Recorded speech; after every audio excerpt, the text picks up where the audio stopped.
So yeah, Bitcoin is, you can send money with Bitcoin. It's Bitcoin that you send. It's okay, no, it's not working anymore. I need to plug the whole thing.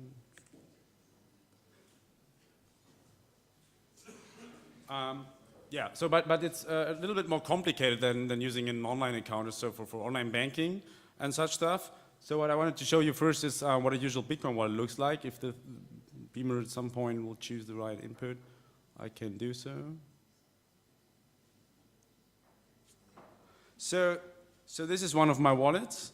The software is called Electrum, and what Bitcoin actually does is it has a public ledger where transactions are in, and they say this amount of Bitcoin has been sent to another address. And all these addresses are pseudonyms and rather complicated to understand. So what you see here is, for example, on one day, 4.83442 millibitcoins going out of my wallet, going into my wallet, and it's coming from this very address over there. And if you want to make a little more sense out of it, you can go to details, and then you see that. So not really helpful in the first place. So what you can see is that some Bitcoins came in from this address which begin with live, and then they went to two different outputs. And you could then even go further, and there's this service online called blockchain.info, and they kind of monitor the whole blockchain, all the transactions that are going through the network, and trying to show you information about it. So what kind of transactions are happening? So you see every item here is a transaction on the network and the appropriate amount of how many Bitcoins have been sent. And then you can put in this string, this ID of the transaction, and check it out on this service.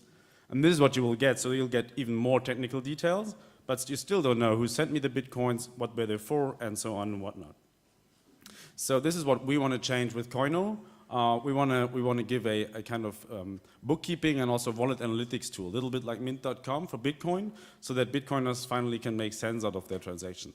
We're using Meteor as the front end slash kind of middleware part, and Node in the background. We're having Node workers running, which are triggered through queue over a Redis database. So we put jobs in the Redis database, and then the Node workers are working on them. But who of you used Meteor already to build a project? Yeah, so I never programmed any web stuff before in my life. I come from a C++ background, and it was really easy to do. So I really love Meteor. If you have some small project, just go for it. We'll have it like done in a week or so, instead of spending 3 months with some other software. So what you have with Meteor is that, so let's just sign in. And so this is what you will see on the login part. So you have an overview of your Bitcoins. Actually, the screen is really small and starting to get responsive. Okay, and here you have your wallets. So there are a couple of wallets, and what you add here is not the Bitcoins, but only information about what kind of wallets you control, what kind of bank accounts or Bitcoin accounts you control, and we'll then feed on this metadata to provide you with information that you need to finally understand what happened. So when I now look at the transactions, it's all very small on this screen, so it's actually designed for a higher resolution as it's a bookkeeping tool.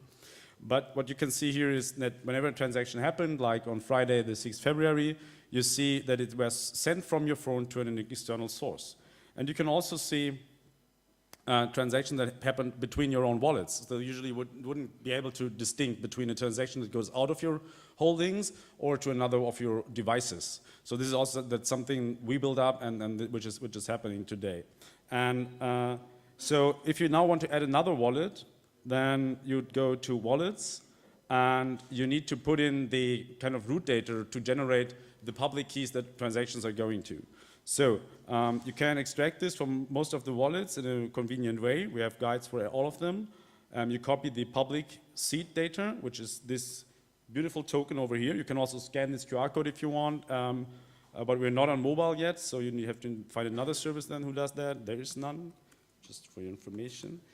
And so you paste this in, and with Meteor, like everything is really, really easy and cool. So when the user tries to put in some wrong data, I can immediately notify him, and I can even do checksum tests and so on in the browser. So even if he puts in, now maybe this one doesn't really work as well, but okay. So yeah, I put in the data now, and what happens? So I have this wallet here.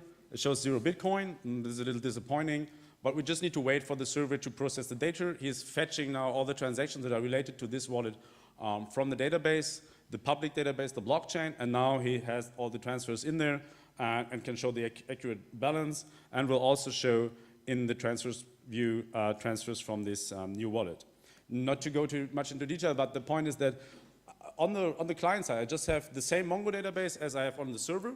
So I can do the same queries, I can do the same calculations in the browser as I would usually do on the server. Meteor takes care of synchronizing these, so I have a mini Mongo in the browser that I can just query as if it was a Mongo database, which is really cool. It really works well, everything is nicely synchronized.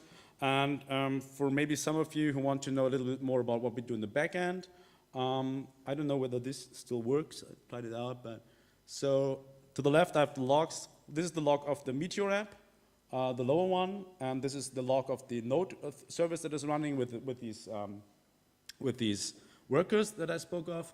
And when no, it's getting too close, too small. And yeah, just to, I mean, like, I don't know how impressive this is, but you have a little button here to refresh the wallet, and it gets updated, and up here the process, the job is completed. We query chain.com for the information of the blockchain, get it back, kind of parse it to our needs, and then put it in a database, and it immediately shows up at the user side. So everything is really reactive. Even this computation of the overview, if you go to the dashboard, you will see done? Like, okay. Yeah, all this is done in the browser, so all these values are even computed in the browser. Yeah.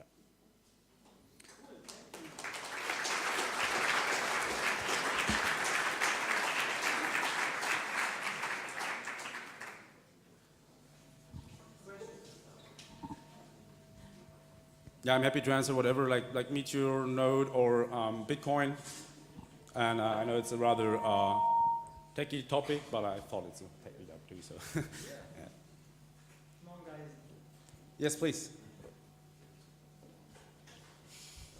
My general question on building a company on top of Bitcoin is if there are already some kind of vulnerabilities in the algorithm that are showing up, are you safe on building your company on top of such a technology that pretty much says if there is an attack that works, then is nobody using that anymore? Yes, but I mean, the point is there is no attack on Bitcoin. There has never been any attack on Bitcoin. Bitcoin is the securest network that there is. What are you referring to? Some kind of months ago, there were first issues on the original algorithm underneath showing up.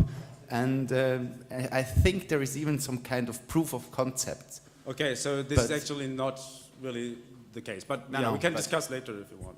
Yeah, sure, thanks. Next question. Come on, guys. Yes.